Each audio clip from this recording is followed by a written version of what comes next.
Sutra of Complete Enlightenment.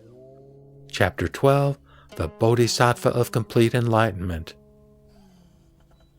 The Bodhisattva of Complete Enlightenment, who was in the assembly, rose from his seat, prostrated himself with his head at the feet of the Buddha, circled him thrice from the right, bowed down upon his knees, brought together his two palms with crossed fingers, and said, "O world-honored one of great compassion, you have fully expounded pure enlightenment by means of expedience, so that future living beings in the period of the Dharma's termination can derive great profit.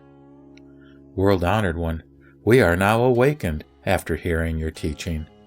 But after the nirvana of the Buddha, how should living beings in the period of the Dharma's termination who are not yet awakened quietly dwell for their cultivation of this pure and clean state of complete enlightenment? Which of the three methods of pure contemplation is the foremost expedient? May the great compassionate one bestow great profit upon this assembly and future living beings in the period of the Dharma's termination." After saying these words, he again made the same prostration and the same request for a second and third time. The world-honored one then said to the Bodhisattva of Complete Enlightenment, "Excellent! Excellent! Virtuous man, it is good that you are able to ask the Tathagata about such an expedient for the great benefit of living beings. Listen attentively to what I now tell you." The Bodhisattva of Complete Enlightenment was filled with joy upon hearing this. He and the assembly kept silent to hear the teaching.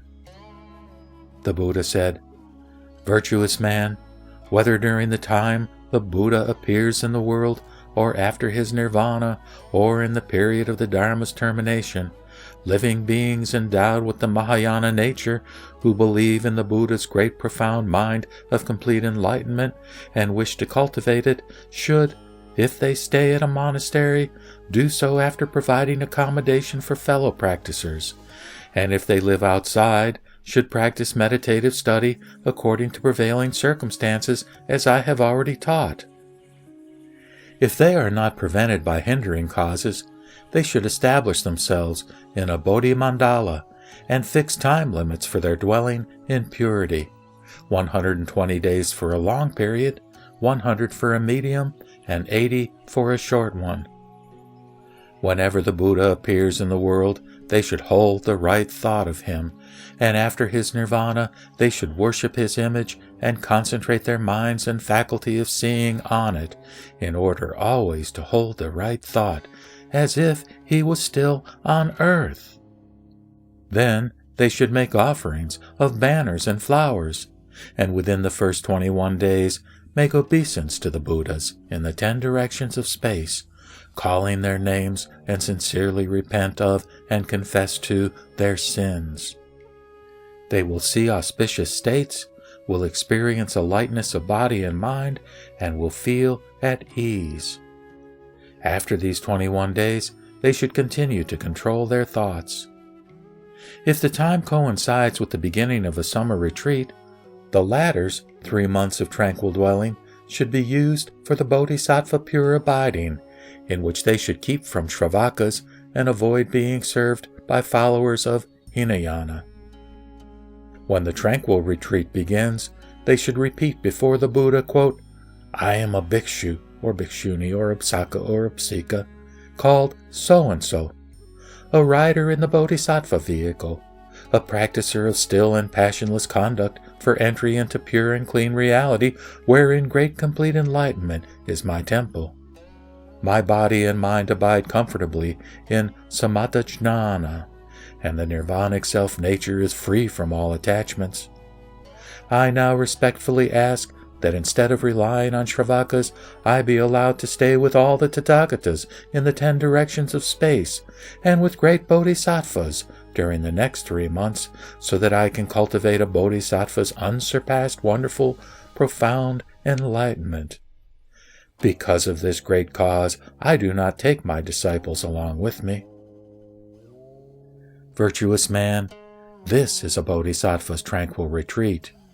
At the end of the time limit set for his self-cultivation, he is free to go unhindered.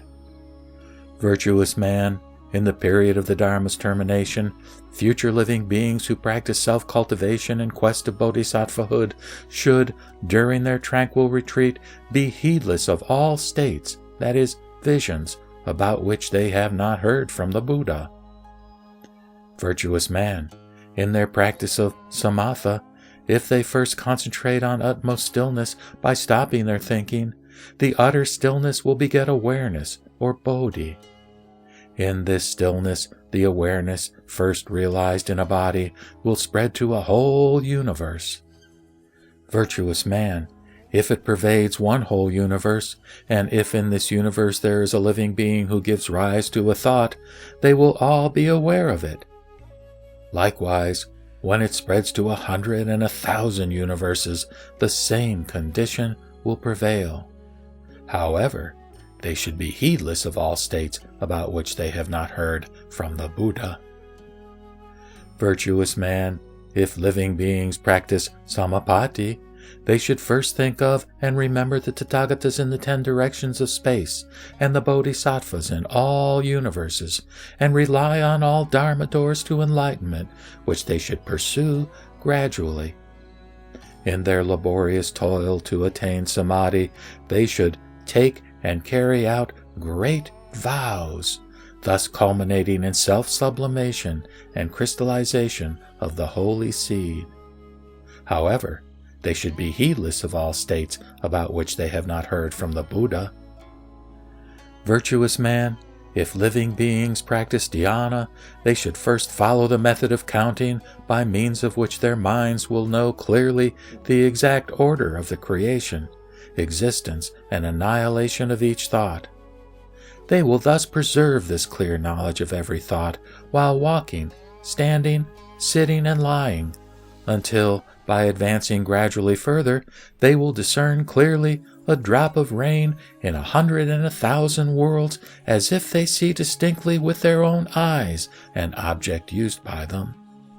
However, they should be heedless of all states about which they have not heard from the Buddha. These are the foremost expedients of the 3 meditative studies.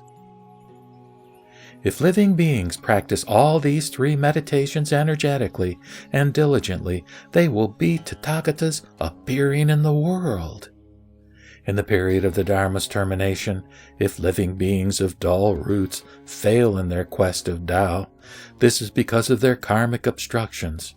They should earnestly repent of their errors and faults, and resolve to reform themselves, and always keep their hopes by first wiping out their love, hate, envy, jealousy, flattery, and crookedness, as well as the intentions of seeking superiority.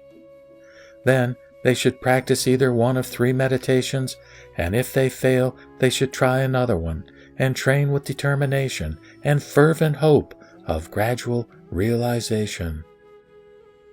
To repeat his instruction, the world-honored one read the following gatha.